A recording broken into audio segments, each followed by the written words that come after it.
Hey there, it's Anonymous Tea, where we spill the tea anonymously. Hello, hello, hello, hello, hello, everyone. Hello, YouTubers. Hope you guys are all having an amazing day today, sending good vibes, sending positivity, sending blessings, and good energy to each and every single one of you. Thank you so much for tuning in. So today we're talking love and marriage Huntsville. We're talking love and marriage DC and reality TV a little bit. In particular, we're talking about Miss Winter because she went live earlier today on her platform, on her YouTube, that is reaching very fast, almost 10K subscribers. So shout out to her. And I personally wanted to shout her out because here's the thing, we talk a lot about reality TV, celebrity news and gossip, all the things, right? But there's nothing better than to have somebody who's been through it, who's lived through it, and can just give their unfiltered thoughts and their unfiltered opinions, and they don't have to be worried about any backlash or any, get back or anything like that, especially if you're not even on the show anymore. Then that gives you more of the freedom to say a lot of the behind the scenes of what's happening and what's taking place so that fans and bloggers and whomever can put the pieces together. And so why I wanted to review this was because it seems as though Winter is experiencing some haters. And here's the thing, you have not made it until the haters start coming, you guys. You have not made it until people start making videos specifically about you and all the things. And I know I'm saying this as I drag Carlos King all the time, but that's for a specific reason. But just to troll and to lie on you is not what I'm about, right? And what's happened with Winter, because she's gaining a lot of popularity, exposing the real behind reality TV and how some things is not as, rosy as you would like for it to be, people have a problem with it, right?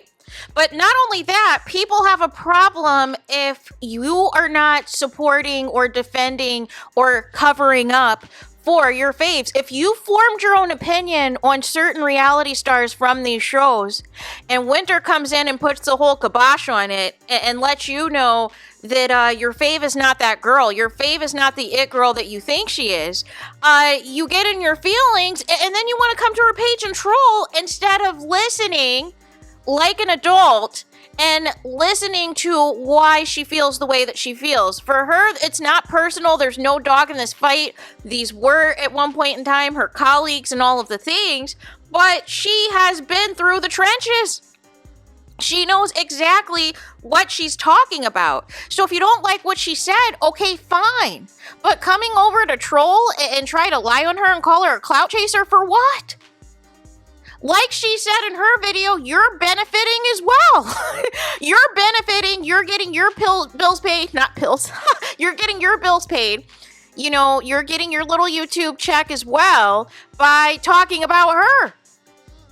But the difference is I am not talking about her in a negative way.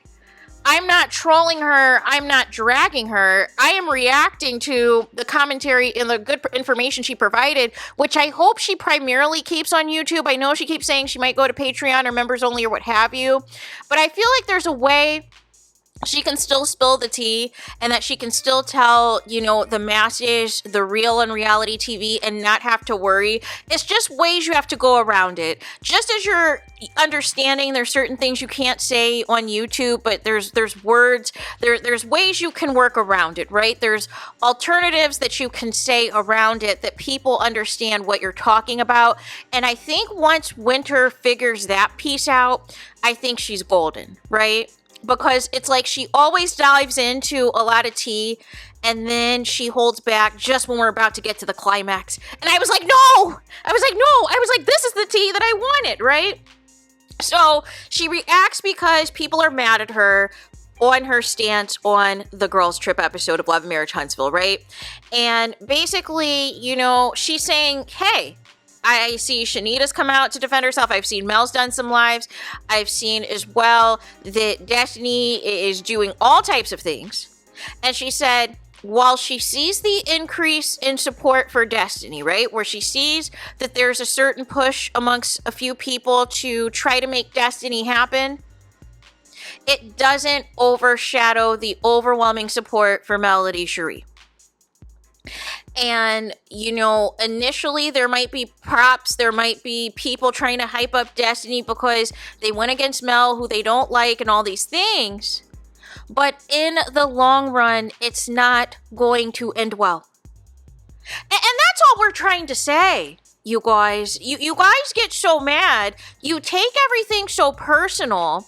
And you think that there's like this vendetta. But the projection is you're the one that actually is a part of the people that's spreading the agenda. So you get mad when people call you out your nonsense. And that's what this is. Destiny thought that she could go on 1,000 blogs and just flat out lie on people and not have her stories together, not have her timelines together, and that nobody was going to question it, nobody was going to fact check anything, nobody was going to debunk anything, nobody was going to come for her, and she thought wrong. She thought wrong. And also, Winter called out. She said, listen. She said, Sunny and Destiny were not friends, you guys. I mean, I knew that, right? But I know some people, unfortunately, wanted to drink the Kool-Aid, wanted to drink what, Destiny was putting out. But Winter said, similarly what Elaine, aka Dr. Heavenly, said. Each reality star is assigned a producer, right? Each reality star, you have your own personal producer that you're supposed to be, in talking with, engaging with, letting them know things about your life. And essentially what Winter said is once that producer is done commiserating with you or whatever, they get together with all the other producers that are assigned to everyone else in the cast on the show, and they try to figure out, okay, what are we going to conjure up that's going to be the main storylines? And then from there, and the problem with this is that what they think is going to go viral, what they think is going to be messy, or is going to cause something dramatic to happen, is not on the same page as what the fans think. Which is why a lot of these big storylines, like this whole nonsense that nobody cares about with Destiny, Sunny, and Moses, is flopping, right? But they thought that that was their big one. They thought that they had a big return of Destiny, and her big return was going to be because of Sunny and Moses. But like Winter said, the man is married now. And you guys cannot get your timelines together on when things broke it off. But from what I saw is it was done earlier this year. When you ignored his birthday and he didn't want to come to film the reunion to pretend to be something he wasn't, which was something more than an entanglement, something more than a booty call. So he was like, well, why would I need to film a reunion if we're really not together like that? And basically it sounded like, I think around April, you knew what time it was. You knew that this was done. But then you're up here talking about you're initiating text messages in August talking about you love this man. Girl, what? No. Make it make sense. So Winter's laying out that, these producers are not your friends. They may seem like a friend because you're getting personal with them about things that are going on in your personal life. She wanted to reiterate that it's not scripted, you guys. However, she said that, part of why that is being said is that their sponsorships are not scripted, are not, there's certain sponsors that you have for reality TV versus what you have for scripted television. And so that's why, they like to say, hey, this isn't scripted. And, Winter said for herself, she was never reading off of a script. She knew how to be off the cuff. She knew how to be witty. She knew how to give it back. Now, what she did say is production will suggest topics, suggest storylines, suggest things to get the ball rolling on what specifically this scene's about to be filmed for. Oh, in this scene, you guys are going to talk about, why you guys have this issue on social media or whatever, right? You're going to have this scene and talk about X, Y, and Z. But they're not feeding you actual lines as if you're actors. Like Martell said. And like how Marceau said, everything is a reenactment, you guys. But to an extent, I do think, and this is my opinion, I do think that the cast is playing up certain things. And we're going to get to that in a second. Because Winter also said because everybody's all about, who's in bed with the bloggers, who's getting paid by the bloggers, and this and that. And she said, listen, she said some of your faves that are the main ones that are, trying to claim that they don't talk to YouTubers, they don't talk to bloggers, are the main ones that do. But they just have an established relationship with certain people that person's not going to out them or out their source. But you can tell by their commentary, you can tell by what their content is about, that clearly somebody in the cast told them that. And she said, how she had spoke on before, how people will go live because they don't like, they're trying to get ahead of something. They're trying to get ahead of something. They got an advanced copy of the episode. So therefore, they either want to explain to you what was edited out or what was manipulated, or they flat out just got a bad edit altogether and they needed to set some things straight to let you know, especially if their reputation, all this other stuff is on the line, they want to get in front of it.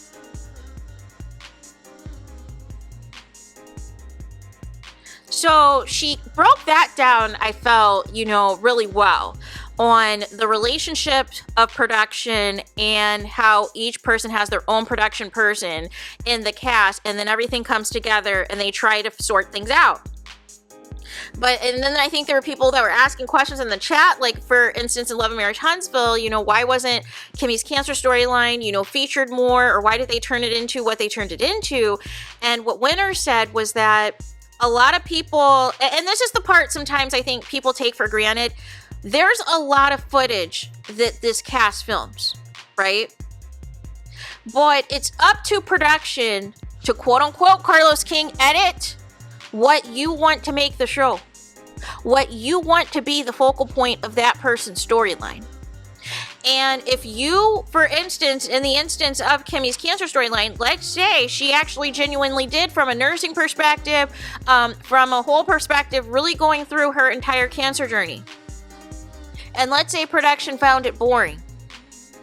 But then on the flip side, they found the, issue regarding Kimmy and Maurice's sex life and how that was impacted by her cancer. They found that more compelling because they knew Maurice was going to say something that was going to be inappropriate and out of bounds and out of order that they can use to fuel up the rage amongst the fans.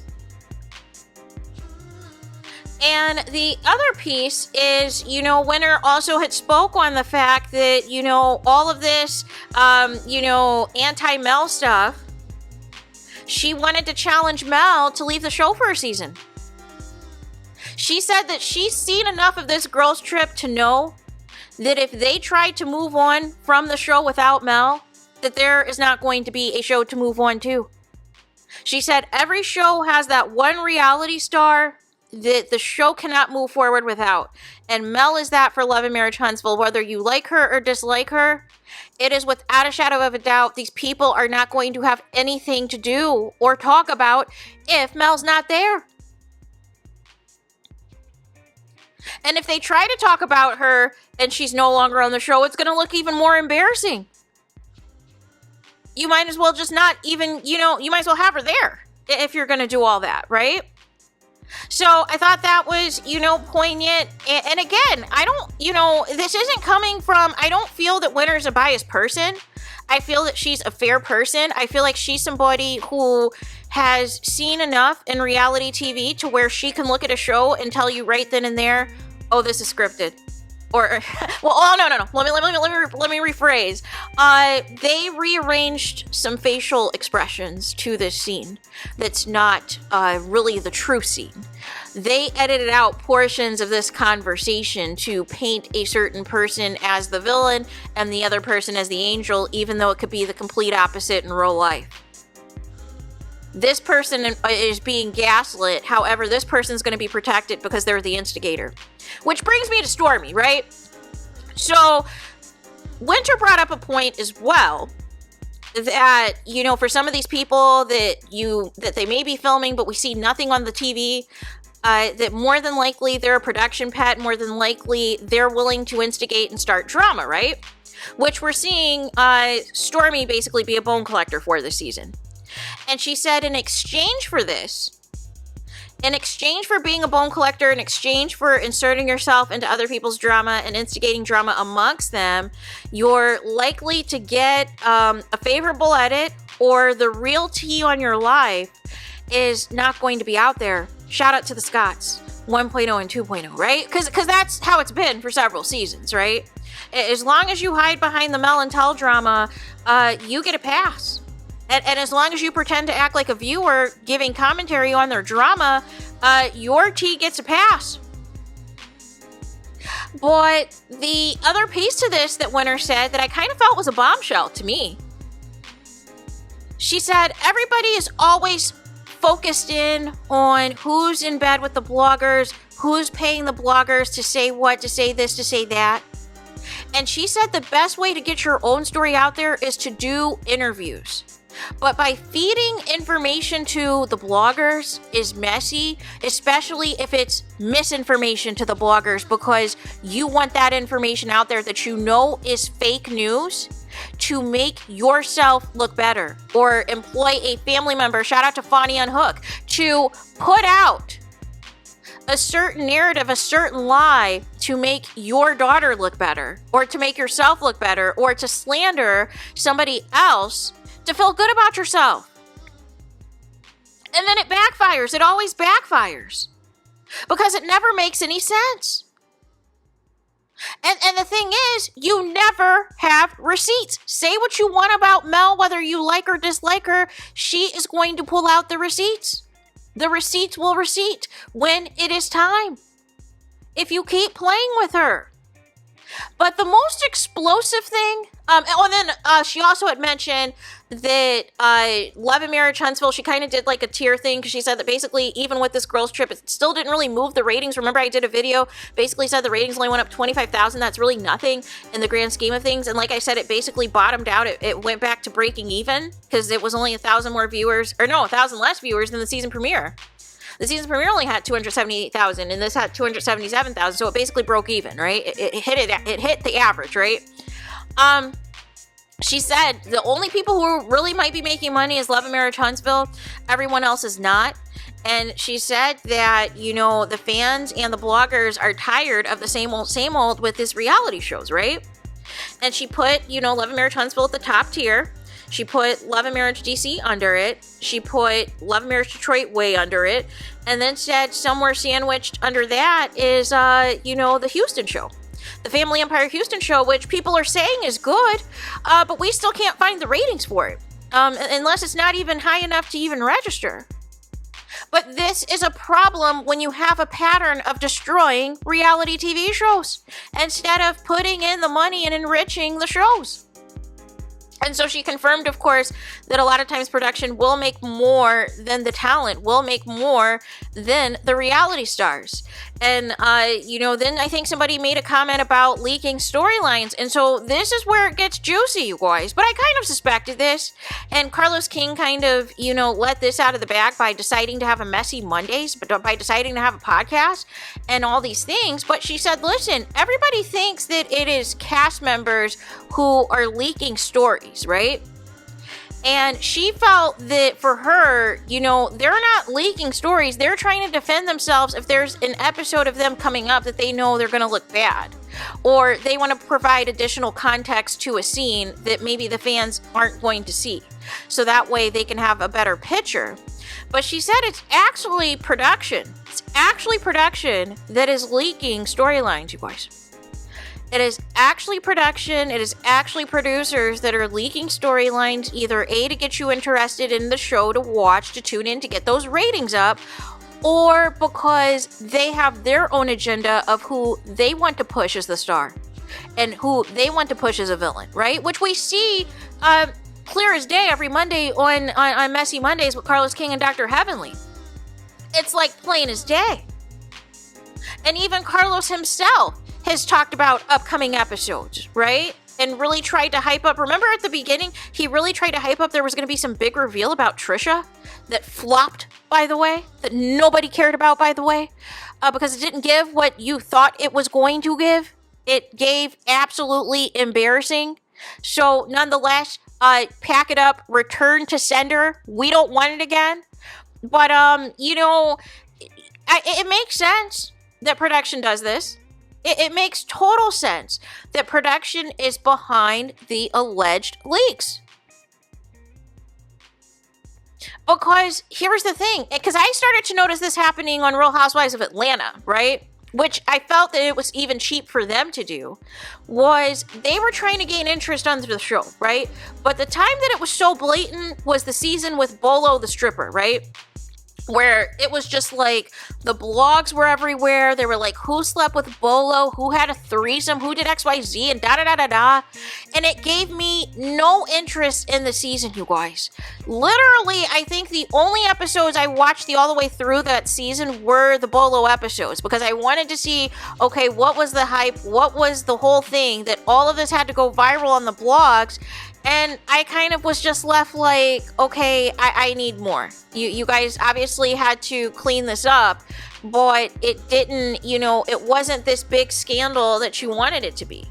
It felt very watered down, right? And it felt like a lot of conjecture, because we truly don't have the receipts of actually what went down or didn't go down with Bolo. And even Bolo was calling it out. So it was a mess. It was a mess if the talent, that has some, adult talent is saying, listen here, looky here. This isn't it, right? So it's just very fascinating, though. And I wish, Winter could expound on some more, because I feel this is like really good tea on, how much production tries to insert themselves, which we've seen this season in particular with Carlos King, trying to be a part of the episodes, doing too much, trying to push a certain narrative on his Messy Monday shows that he wants to push, which was the anti-Mel agenda. And then when Mel finally calls him out, now all of a sudden he's pretending to be sympathetic about her situation. No. You can't do that, Carlos King. You already showed your hand. It's been 15 episodes. And you had already been doing the most. No. You can't all of a sudden have a change of heart now. Well, we have to take into consideration that, they're a married couple. Well, you didn't care about any of that when Mel told you from jump what it was. And you said that would be good TV. You weren't thinking of her mental health, and you weren't thinking of, her marriage being protected or anything. You were thinking of dollar signs, clicks and views, ratings. So please miss me now with the fake compassion for Mel, because she dragged you up and down and through the clock app. No. You can't, right? You can't do that. But, if listen, here's the thing. And like Winter says, if you don't like her and you're just coming over to troll just to troll, and you're not even going to speak on any facts, you're not going to give any tangible information, why? Why hang out, right? But at the same token, you're going to use her information for clicks and views, but then you're going to drag her. Like, you can at least give proper commentary on what she said and whether you agree or you disagree. But, and she spilled, just like I cover other reality shows, right? I talk a lot about, Big Brother and others. And she was talking about how Big Brother, Survivor, all these shows, you don't get paid that much. Yeah, if you're the winner of Big Brother, the prize money now is at $750K. And if you win Survivor, it's $1 million. Although I think they should have been up the money for Survivor. I think they're being cheap. But nonetheless, Bachelor, Bachelorette, you don't get paid. You get, I think, a stipend of sorts for how long you last on the show. And I believe whoever the suitor is on the dating shows, they get like a certain amount, because basically they're leaving their careers, they're leaving their lifestyle. So I heard a rumor that it was around 6 figures they get paid. But as far as everyone else, if you're just trying to be a contestant on a reality show, if you're just trying to get onto a reality show as, a friend of a cast member, or it's your first season as a cast member, it's not much money. You've got to prove your worth. And she said the most, and she said something else that I always say as well. When people pretend that they don't know how reality TV works, she said you really can only get away with that your first season, because you really don't know all of the nuances of everything that's involved. But she said after that, when people try to go the scripted route, you know exactly what you're saying. You know exactly what you're doing, right? And then the last bombshell that she dropped. was how fake everything was, right? So maybe not scripted, but definitely fake. What did she say? She didn't specify what show this was, but she said she knew for a fact, she has her own receipts, that there is a reality TV cast that literally has no drama right now. Literally has no drama, literally is in a group chat laughing about the episodes that are airing because there's no real drama between them.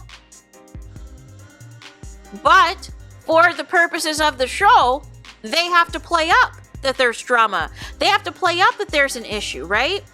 This doesn't apply to Mel and Destiny. It's clear as day that there's real drama there. There's real behind the scenes drama there. But there is a cast, didn't say what show, didn't say whom, doesn't matter, right? That is literally in a group chat laughing and saying how funny some stuff was, knowing daggone well they don't have legitimate beef, but they have to do this for the show. But the problem with this is, one, it's not authentic, and two, unnecessarily, some of these cast members are going to catch bullets or going to catch strays because they're going to think that the conflict that they're seeing on what's supposed to be a supposed reality TV show is real. And that is where I drag Carlos King. Because why can't people be authentic? Why are you shielding real information? And Winter even said that people think that it's the bloggers that are spending all this free time digging up, court records and all of these things, custody battles, liens on houses, lawsuits. No. She said that production 9 times out of 10 already has dirt on you. Or if they don't like a direction or something that the show is heading, will actively try to find dirt on you to paint you a certain way. If they don't like how much positivity or how much positive whatever from the fans you're receiving, right? Or it could just be for whatever reason. Just something for people to have in their back pocket, and then they're strategic on who in the cast they want to bring that tea, that lawsuit, that arrest, that criminal past to the show. But we knew all of this. We suspected all of this, right? This isn't... It's good to have somebody who has actually been through this and who is no longer affiliated with this at all to just say it how it is, right? Because even your faves that are still on reality TV now, even they still have to limit certain things they have to say. Now, it's one thing with what Mel is doing, which is with this red phone, which is just debunking lie after lie after lie. That is a whole different situation, right? So, nonetheless, I was very intrigued. I was very pleased. I was very impressed, with just everything that Winter revealed, because it just puts so much into perspective, and it just makes you wonder, even when Mel said the other day that she wasn't going to go at Tisha at the reunion, it just makes you wonder, okay, are they really cool for real for all? But I just can't see it, right? Because I just feel like Tisha just looks at Mel with so much disgust these days. So I can't see it there. And then it's like her mom cannot stay off the internet. So I don't know. But Winter also reiterated that, like the rest of us, we're sick of the Mel and Tell saga, discourse, all of the things. Can somebody contribute and give a storyline so that the show can have some decent ratings moving forward, right? And then Winter said the show that she would like to see Mel on is Ready to Love. She said, why can't we see if Mel is dating who she's dating? And I know why. If Mel is seeing somebody, she doesn't want to deal with the wrath of her ex-husband or people doing a deep dive into him, trying to find out his past and trying to drag him or trying to come for his looks. I get all of that. But at some point, people got to leave you alone. And at some point, like I said in the caption of my one of my previous LMAH videos, you got to come out and show... you got to pop out and show bleep. Right? But real talk. So nonetheless, that would be entertaining. That would be intriguing. Obviously, the cast would be haters, but you guys can't be a hypocrite now when you were gassing up Sheree, only for that to turn out to be a business arrangement. So if Mel did decide to bring on her real boyfriend, what's the issue? But don't insert him into drama with her ex or anything else, because that's not what it's about. But I think on Messy Mondays, I think Carlos King and Dr. Heavenly realized finally what Quad was going through, which was a weird analogy at the time. But, because a lot of people can either take or leave Quad, right? But people realize, they saw once, you know, Dr. Greg came back on the show, Quad's ex-husband, and how quickly the cast gravitated to him because they were still friends with him after the divorce, and gravitated to him, gravitated to Sweet Tea, and Quad was kind of just out in the abyss. She was kind of just the outcast, even though there's other reasons, allegedly. You know, she felt that they chose her ex-husband over her. And had he still been on the show, you know, after everything that came out, that would have still been the same energy. But they felt that they had to choose Quad because she was the one that was still on the show. But now if you kind of reflect on the interactions, they really weren't that cool with Quad. They wanted Quad gone too because they felt she wasn't contributing. They felt, allegedly, that she wasn't showing up to work.